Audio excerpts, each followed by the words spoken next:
28일 히브리서 11장 6절 말씀을 가지고 회복해야 할 믿음이라는 제목으로 함께 말씀을 나누도록 하겠습니다.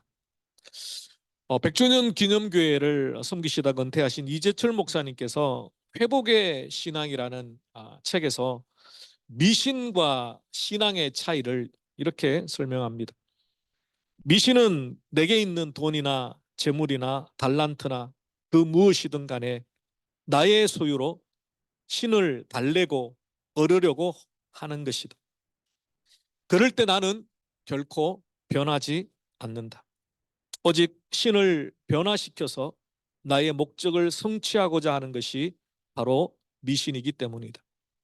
반면에 절대자이신 하나님, 신을 그 신 앞에 인간이 마음대로 좌지우지할 수 없다는 사실을 분명히 인식하고 그 하나님 앞에 날마다 내가 변화되어 가는 것이 신앙이라 할 수 있다.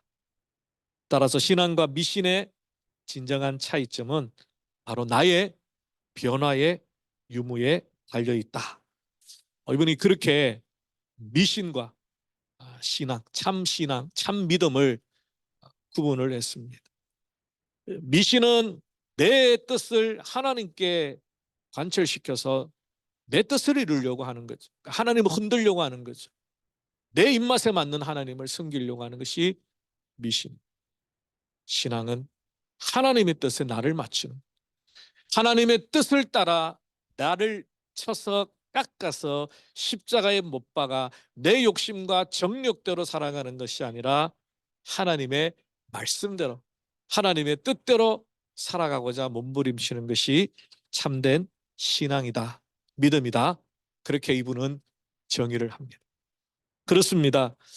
하나님을 향한 우리의 믿음, 우리가 정말 믿음인지 아니면 다른 종교, 다른 세상 사람들처럼 미신적인 모습으로 하나님을 섬기고 있는 것은 아닌지, 내 신앙의 본질이 무엇인지 우리가 한번 말씀 앞에서 묵상할 필요가 있습니다.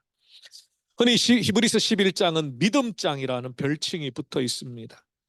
구약에 있는 수많은 믿음의 사람들이 나열되어 있고요. 그들의 공통점, 믿음이라는 관점으로 그들을 설명합니다. 그들의 삶이, 그들의 결단이, 그들의 평생이 왜 그러하였는가? 단 한 단어, 키워드, 믿음으로 하였다라고 히브리서 기자는 설명합니다.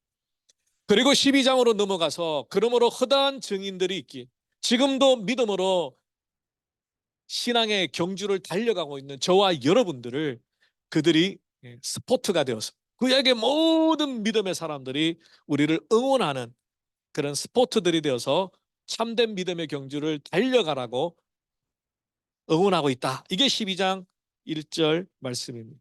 이러므로 우리에게 구름같이 둘러싼 허다한 증인들이 있으니 모든 무거운 것과 얽매이기 쉬운 죄를 벗어버리고 인내로서 우리 앞에 당한 경주를 하라. 믿음의 주여 또 온전케 하시는 예수를 바라봐라. 그러니까 이게 구약에 나오는 그 믿음의 인물들의 믿음의 삶과 현재 21세기를 살아가고 있는 저와 여러분의 믿음의 삶이 별개가 아니라, 단절된 것이 아니라 같이 연결되어져 있는 큰 신앙의 고백이란.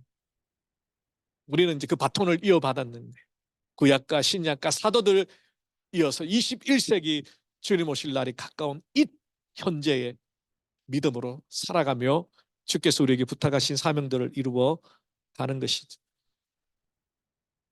믿음의 본질이 무엇일까? 여러 가지로, 여러 방법으로 설명할 수 있지만 오늘은 히브리서 11장 6절 말씀만을 가지고 우리의 믿음의 본질을 다시 한번 점검해 보기를 원합니다. 첫 번째로 믿음의 본질은 하나님의 존재를 믿는 것으로 출발합니다. 오늘 본문의 상반절에 보면 믿음이 없이는 하나님을 기쁘시게 못하는데, 그 믿음이 어떤 거냐면 하나님께 나아갈 때에 그가 계신 것을 믿는 믿음입니다. 하나님의 존재를 믿는 것입니다. 여러분, 오랫동안 신앙생활 하셨거나 모태 신앙을 하신 분들은 하나님이 살아계시다라는 이 전제 자체를 어쩌면 이것을 묻는 것 자체가 좀 이해가 안 되실 수도 있습니다. 아니, 하나님 당연히 살아계신 거 아니에요? 하나님 지금 역사하고 계시는 거 맞죠?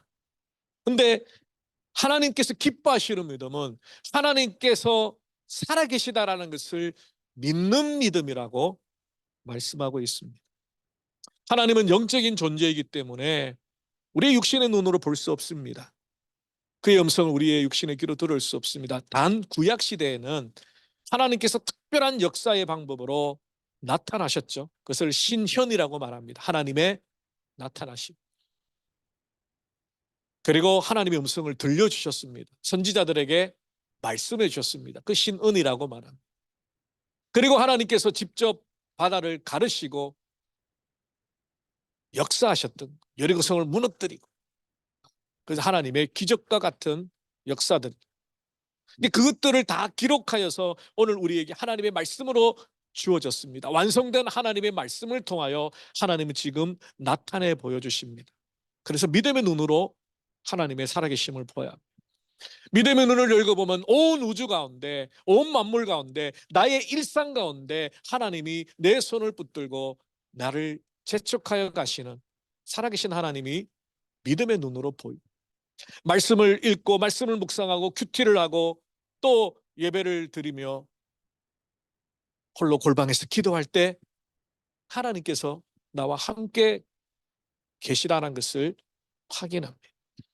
그러므로 오늘날에는 하나님께서 구약과 같이 짠 하고 나타나시거나 내게다 음성을 들려주시는 것이 아니라 완성된 하나님의 말씀을 통하여 성령의 감동으로 우리에게 살아계신 증거들을 보여주시고, 우리가 기도할 때 때로는 그 뜻을 따라 하나님의 기도의 응답들이 이루어지므로 하나님 살아계시는, 하나님이 내 기도를 들으시는, 하나님이 지금 나와 함께 하시는구나 우리는 확인하고 확신할 수 있다는 겁니다. 성경에는 하나님에 관한 내용들이 가득 차 있습니다. 하나님의 성품이 어떠한지, 하나님의 약속이 어떠한지, 하나님의 나라가 어떠한지, 하나님의 비전이 어떠한지, 참 많은 하나님의 무엇에 관한 내용들이 기록이 되어 있습니다. 자, 그런데 그 모든 것들을 만약에 살아계신 하나님을 믿지 못한다면 그 지식이 무슨 의미가 있는가? 하나님에 관하여 아무리 많이 알아도, 하나님의 이름이 어떠한지, 하나님의 약속이 어떠한지 아무리 잘 알아도 하나님이 살아계시다라는 것을 믿지 못한다면, 인정하지 못한다면 과연 그 지식이 무슨 의미가 있느냐는 것. 자유주의 신학자들 중에는 하나님의 존재라든가 하나님의 천국이라든가 내세에 관한 내용들을 그것을 믿지 않아도 얼마든지 현실의 하나님, 이 땅에 내 삶을 축복해 주시는 그 하나님을 믿는 것으로 충분하다라고 설명합니다. 성경은 그렇게 말씀하지 않습니다. 살아계신 하나님, 우리 눈에 보이지 않지만, 우리 손에 잡히지 않지, 그 음성을 내 귀에 생생하게 옆 사람이 말하는 것처럼 들리지 않지만 그럼에도 불구하고 하나님은 살아계셔서 내 삶을 이끌어 가시고 나를 사랑하셔서 독생자 예수 그리스도를 2000년 전에 보내주신 살아계신 하나님임을 믿는 것, 그것이 하나님께서 기뻐하시는 믿음의 출발입니다. 그 기초 위에 세워지는 것이지, 그 하나님이 살아계신지 살아계시지 않는지 그것이 확실하지 않는 그 위에 신앙에 아무리 많은 지식을 쌓는다 할지라도 결국 다 무너지게 되는 것입니다. 우리는 지금 하나님을 예배하기 위해 왔습니다. 살아계신 하나님을 찬양하고 경배하기 위해 왔습니다. 예배라는 자체가 하나님 앞에 굴복한다는 뜻이죠. 하나님을 높여드리며 하나님이 내 인생의 주인이시며 내 삶의 전적인 절대 주권자이심을 고백하는 것이 예배입니다. 찬양이고 경배이고. 그런데 이 예배의 자리에 오시면서 여러분 정말 하나님 앞에 예배 드린다는 그 마음으로 살아계신 하나님, 이 자리에 예배하고 있는 우리를 바라보고 계시고 우리의 마음의 중심을 보고 계시고 우리의 눈물을 아시고 우리의 아픔과 고난과 상처를 다 알고 계시며 두 팔을 벌려 우리를 안아주신 살아계신 하나님으로 고백되어지고 있느냐는. 여러분 혹시 주일날 예배 빠지면 득달같이 제가 전화해서 지난주에 왜 안 나오셨어요? 라는 전화가 두려워서 예배 자리에 오신 분 안 계시죠?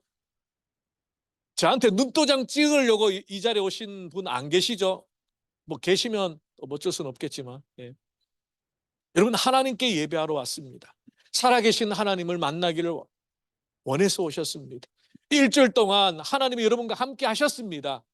예배당에만 계신 하나님이 아닙니다. 그럼에도 불구하고 멜번 제자교회 공동체 이름으로 머리 대신 예수 그리스도를 예배하며 함께 삶을 나누며 이 멜번 땅에 하나님의 공동체로 묶어주신 성도들과 함께 예배하기 위해서 이 자리에 오셨습니다. 중요한 것은 하나님 앞에 예배하는 것입니다. 옆에 사람 신경 쓰지 마시고 찬송을 크게 하든 작게 하든 음이 맞든 안 맞든 상관하지 마시고 하나님만 바라보시고 살아계신 하나님이 이 예배 가운데 계시다. 우리의 찬양 가운데 흠량하신 시편 22편 3절에 보면 이스라엘의 찬송 중에 계시는 하나님, 그분은 거룩하신 하나님. 여러분이 찬양 드리고 계실 때 하나님의 성령께서 우리의 마음을 만져주시고 찬양의 고백, 그 고백이 나의 고백이 될 때에 그 찬양을 드리는 순간 우리의 마음을 하나님이 위로해 주시고, 그럴 때에 스바냐 3장 17절 말씀이죠. 너희 하나님 여호와가 너희 가운데 계시니 그런 구원을 베푸실 전능자시라. 그가 너로 말미암아 기쁨을 이기지 못하여 너를 잠잠히 사랑하시니 너로 말미암아 즐거이 부르며 기뻐하리라. 우리가 하나님을 찬양할 때에 하나님도 우리를 바라보며 콧노래를 부르고 계시니 우리의 찬양의 감격의 모습, 고백, 기뻐 받아주신. 기도는 또 어떻습니까? 우리가 기도할 때에 문장이 화려하지 않아도 수려하지 않아도 하나님 앞에 올려드리는 그 고백이, 그 짧은 문장 단어 하나, 아버지.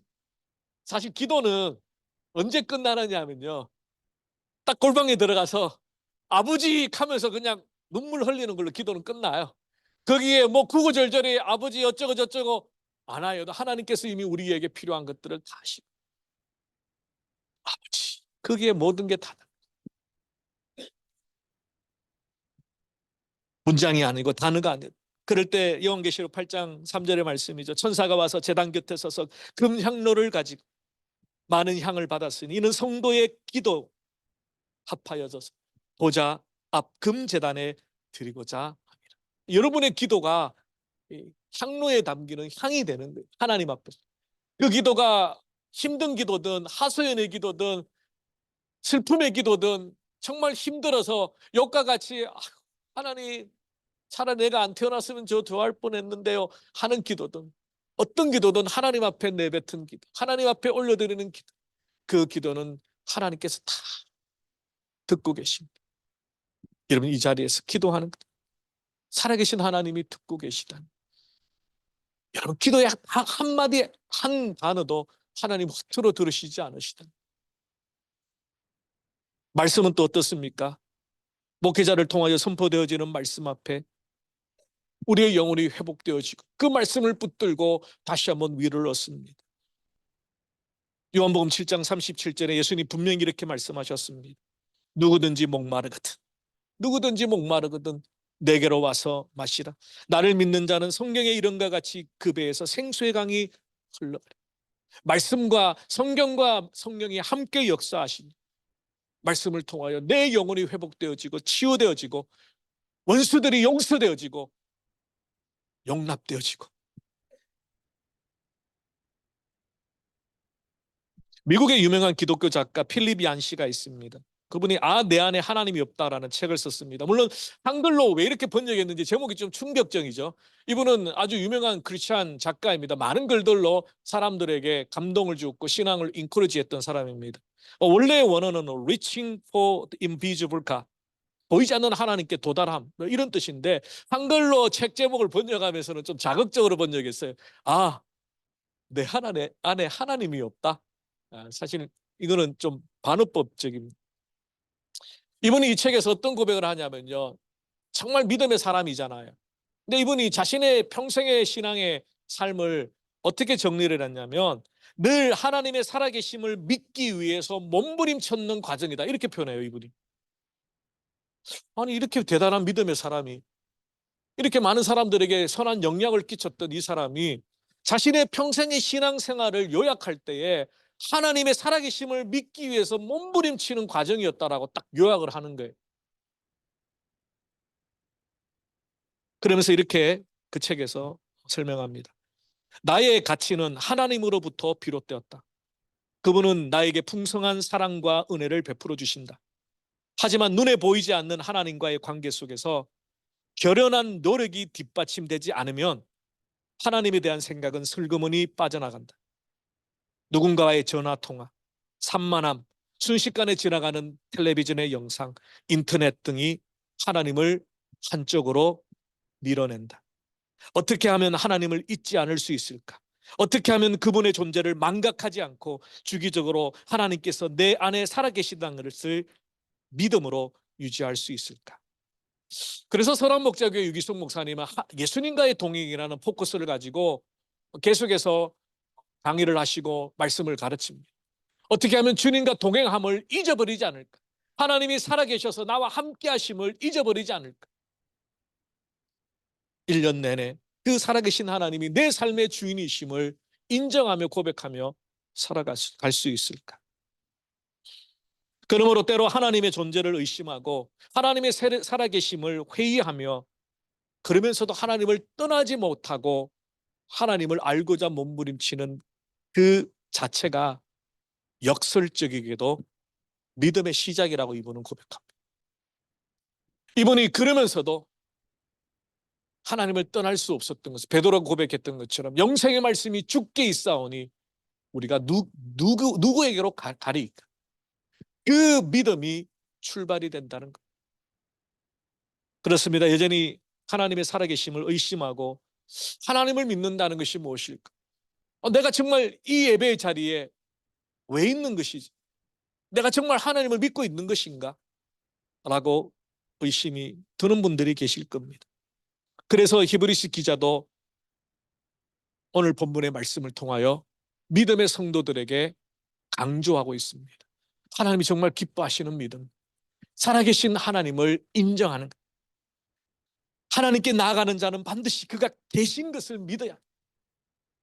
그러니까 이 예배를 하나님 기뻐 받으시기 위해서 우리는 살아계신 하나님께 예배한다는, 그리고 이 예배당을 떠나 일주일의 삶이 하나님과 아무 상관없는 삶이 아니라 하나님과 동행하는 삶, 살아계신 하나님이 내 손을 붙들고 내 인생을 이끌어 가시는 삶이라는 것을 인정하는 것이 바로 우리가 회복해야 될 믿음의 출발이라는. 우리 한번 따라 해볼까요? 살아계신 하나님, 내 안에 살아계신 하나님, 내 손을 붙들고 나와 동행하시는 하나님. 그 하나님이 약속하셨어요. 우리를 떠나지 않으신, 내가 너를 버리지 않으신. 여러분, 환경에, 여러분의 삶의 고난에 흔들리지 마십시오. 어렵고 힘들어도, 문제가 풀리지 않고 고난이 막 몰려올 때도 그것 때문에 하나님이 나를 떠났다라고, 버리셨다고, 잊으셨다고 오해하지 마십시오. 그럴수록 하나님은 우리를 안아주십니다. 우리가 더 연약할수록 우리를 더 굳세게 안아주시고, 우리가 흔들릴수록 하나님 우리의 손을 탁 붙들고 가십니다. 왜냐하면 우리가 연약하다는 것을 누구보다도 하나님은 더 잘 아십니다. 우리가 누구보다도 환경에 영향을 받고 우리의 감정에 흔들리고 우리의 생각에 무너지고 다른 사람의 말 하나에 억장이 무너지는, 깨어지는 질그릇과 같이 연약한 자라는 것을 너무 잘 아시기 때문에, 그래서 하나님은 우리를 버리지 아니하시고 포기하지 아니하시고 끝까지 이루어가십니다. 우리가 회복해야 될 첫 번째는 살아계신 하나님을 늘 믿고 고백하고 선포하고, 그렇게 우리의 믿음이 회복되기를 원합니다. 두 번째로는 상급을 믿는 믿음입니다. 이것은 저는 마치는 믿음이라고 생각합니다. 출발은 하나님의 존재, 살아계심을 믿는 것이고, 우리의 믿음의 마침은 우리에게 상 주시는 하나님의 심을 믿는 것. 본문 하반절이죠. 믿음이 없이는 하나님을 기쁘시게 하지 못하나니 하나님께 나아가는 자는 또한 그가 자기를 찾는 자들에게 상 주시는 이 심을 믿어야 할지니라. 여기에 참 재밌는 단어가 하나님을 찾는 자에게 주시는 상입니다. 우리는 하나님을 위해서 뭔가 봉사하고 희생하고 헌신하는 것만을 하나님이 상 주신다고 생각하죠. 근데 오늘 본문에서는 하나님을 찾기만 해도 하나님이 상을 주신다. 물론 이 상은 보상입니다. 하나님을 찾는 인생의 막다른 골목에서 인간적인 방법과 세상의 방법과 사람을 의지하지 않고 하나님의 이름을 부른 하나님을 찾았을 때 하나님께서 그의 합당한 보상을 대가를 지불해 주신다. 여러분, 우리가 언제 하나님을 찾습니까? 사실 매일매일 찾아야 되겠죠. 하루하루를 매일매일 오늘이 마지막 날인 것처럼 하나님 그렇게 살아가기를 원합니다. 나에게 힘 주시고 지혜 주시고 오늘도 이 하루를 하나님의 백성으로 승리하게 해주십시오. 날마다 찾아야 되는데 우리 인간은 연약하여서 날마다 찾지 않습니다. 어렵고 힘들 때, 고난이 올 때에, 억울한 일을 당할 때 그때 하나님을 찾습니다. 그래서 솔직히 목회자 입장에서는 금요기도에 안 나오신 분이 나오면 긴장이 돼요. 기도 제목이 생기셨구나. 물론 안 그러신 분도 많지만 뭔가 기도하실 일이 생겼고 기도해드려야지 그런 마음이 들. 우리는 하나님을 늘 찾아야 되는데 힘들고 어려울 때만 하나님을 찾는 그런 습관이 되어 있습니다. 물론 어렵고 힘들 때 하나님만을 간절히 찾는 것 필요합니다. 그게 나쁘다는 건 아니에요. 그러면서 이제 하나님과 동행하는 하나님을 늘 일상 가운데 힘들거나 힘들지 않거나 상관없이 늘 하나님을 찾는 것. 그것이 얼마나 큰 축복인가를 깨닫게 되는 거죠. 교회사 가운데 늘 두 부류의 사람들이 논쟁을 했습니다. 성경에는 상급이 있다. 성경에는 상급이 없다. 이렇게 상급론을 주장하시는 분들은 하나님께서 이 땅 가운데 하나님을 위해서 봉사하고 헌신하고 애썼던 믿음의 사람들, 정말 목숨을 걸고 복음을 전했던 선교사님들, 초대교회 1세기 복음을 지키기 위해서 황제의 칼날에 불구덩이에 집어 던져졌던 그 사람들이, 그들을 하나님께서 천국에서 상급을 주시고 칭찬해 주시고 위로해 주시지 않을까. 이 땅에서 믿다가 천국에 간 모든 사람들이 다 동일한 상급을 받는 것은 아니다. 그걸 주장하시는 분들이 상급론을 주장하시는 분입니다. 하나님 나라를 위해 충성하고 봉사하고 헌신한 성도들에게 하나님께서 반드시 대가를 갚아 주신다는, 그러니까 하나님의 공의로우심에 강조점이 있는 거죠. 근데 무상급론을 주장한 상급이 없다. 이 땅에 우리의 행함으로 말미암아 하늘에 어떤 계급이 생기거나 차별이 생기면 하나님은 그것은 사랑의 하나님의 성품에 맞지 않는, 그러니까 누구든지 구원을 동일하게 천국에 구원을 받는 것으로 끝난다. 상급이 없다라고 주장하는 분도 있습니다. 근데 참 공교롭게도 성경에는 상급에 관한 내용들이 참 많습니다. 오늘 본문에도 마찬가지. 근데 이 상급이 우리가 생각하는 이 땅의 물질적이고 세속적인 축복의 상급이 아닙니다. 자녀들이 잘 되고 건강하고 사업이 잘 되고 돈을 잘 벌고 뭐 이 땅에서 편안하고 안락하게 살고 이런 의미의 상급이 아니라, 이 상급은 영적인 의미의 상급, 보상입니다. 물론 하나님께서 우리의 신앙의 삶을 보시고 이 땅의 삶을 축복해 주십니다. 우리의 먹고 마시고 하는 것들을 축복해 주십니다. 그것 자체를 부정하는 것은 아닙니다. 그러나 그보다 더 중요한 하나님의 상급의 약속은 영적인 축복이죠. 하늘에서 네 상이 큽니다. 여러분, 어떤 상이 가장 받고 싶습니까? 여러분이 원하는 하나님의 가장 큰 상이 무엇입니까? 로또 1등입니까? 사실 믿음의 많은 사람들의 고백은 하나님의 인정이었습니다. 착하고 충성된 자, 네가 참 수고 많았다. 네가 핍박을 받으며 나 때문에 고난을 받으며 손해보며 욕먹으며 손가락질 당하며 믿음 버리지 않고 그래도 하나님 최고야 라고 인정해줘서 고맙다. 그 하나님의 인정, 하나님께서 고개 끄덕여 주시는 것. 두 팔 벌려 하나님께서 수고했다라고 안아주시고 덩 두드려 주시는 것. 천국에서. 그게 가장 큰 상급이 아닐까요? 그래서 우리가 회복돼야 될 믿음의 마지막은 이 땅에 당장 하나님을 섬기고 하나님을 위해 봉사하는 것에 상급이 없다 할지라도, 대가가 없다 할지라도, 보상이 없다 할지라도 천국에서 반드시 하나님께서 갚아 주시리라는 믿음. 이것이 완성인 것 같아요. 우리는 즉각적인 보상을 원하잖아요.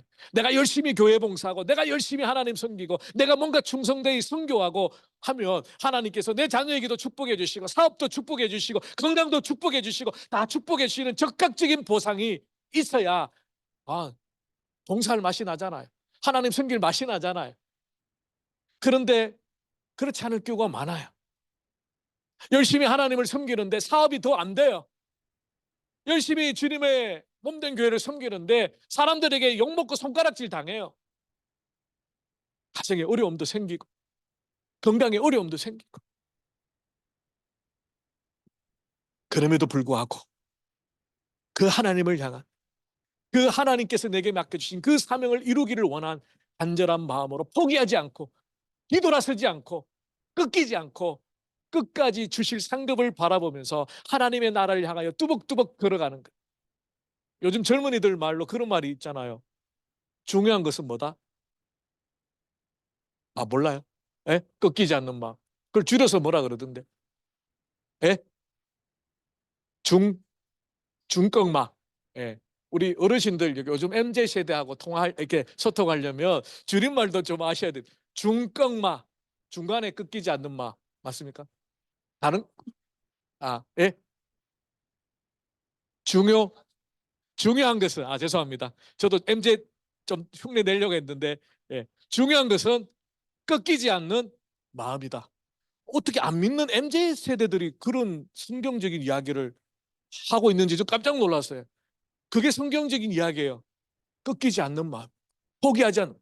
물은 무엇보다도 잠언에 네 마음을 지키라. 그게 꺾이지 않는 마음이에요. 아주 깜짝 놀랐어요. 적극적인 보상이 없다 할지라도. 안 믿는 그 남편이 열심히 있는 부인한테 그렇게 이야기하잖아요. 교회 새벽마다 가서 기도하고 하루 종일 교회 봉사하고 돈이 나오나 떡이 나오나 쌀이 나오냐? 안 나와요. 그런데 그게 언제 결판에 나느냐? 하나님께서 상급을 주시는 마지막 날, 최후의 심판. 여러분 혹시 하나님 섬기다가 평생을 주님의 교회를 섬기고 성도들을 섬기고 정말 하나님 기뻐하시는 일이라고 열심히 수고했는데 지금 정작 돌아보니까 아무것도 없는 것 같은 허탈한 마음을 가지고 계신 분이 계십니까? 하나님께서 지금은 아니지만 마지막 최후의 심판 때 그 모든 것들을 해주십니다. 여러분들이 수고했었던 것들, 몸부림치며 주님을 섬기려고 했던, 교회를 섬기려고 했던, 성도들을 섬기려고 했던 그 모든 것들을 하나도 하나님 잊어버리지 않고 다. 이게 제가 생각할 때는 우리가 회복해야 될 믿음의 마지막 모습. 지금 당장에 보상이 없다 할지라도 하나님 다 알고 마지막에 갚아주신다. 이것이 우리가 회복돼야 될 두 번째 믿음입니다. 말씀을 정리하겠습니다. 사랑하는 성도 여러분, 올해도 벌써 한 달이 지나갔습니다. 여러분, 이 한 달 어떻게 지나갔는지 저도 잘 모르겠지만 이제 남은 11달 동안 우리가 회복에 대한 시리즈를 계속 말씀을 나누는데 지난주에는 복음을 회복하자. 복음의 능력을 회복하자. 우리를 변화시킨 그 복음이 살아계신 하나님의 복음으로 회복되어지기를 원합니다. 오늘은 우리의 믿음, 살아계신 하나님을 믿는 믿음, 상 주시는 이심을 믿는 그 믿음이 온전히 회복되어서 정말 이 시대에 믿음 아니면 살아갈 수 없잖아요. 다른 것 의지할 게 뭐 있습니까? 여러분 이 땅에 의지하는 것들 다 날아가요. 안개의 꽃과 같아서 다 날아가고 오직 믿음 가지고 하나님만 의지하며 승리하는 회복하는 저희들 되시기를 주님의 이름으로 축원합니다. 기도하겠습니다. 살아계신 주님 감사합니다. 주님의 자녀들을 사랑하시는 하나님 아버지, 2024년도 회복할 믿음을 주님 앞에 고백합니다. 하나님 살아계심을 우리의 삶 가운데, 예배 가운데 일상 가운데 그 살아계신 하나님이 나와 함께 하시는 하나님임을 고백하며 우리 눈에 보이지 않아도 우리 귀에 들리지 않아도 그 하나님을 붙들고 나갈 수 있게 하시고 또 하나님을 찾는 자에게 상 주시는 이심을 믿고 그 하나님을 위하여 수고하고 봉사하고 애쓰는 그 모든 것들의 보상을 반드시 갚아주실 하나님을 기대하며 우리에게 맡겨주신 사명을 최선을 다해 이루어가는 우리 모두가 되게 하여 주시옵소서. 감사하고 우리 주 예수 그리스도 이름으로 기도 올리옵나이다. 아멘. 우리 다 일어나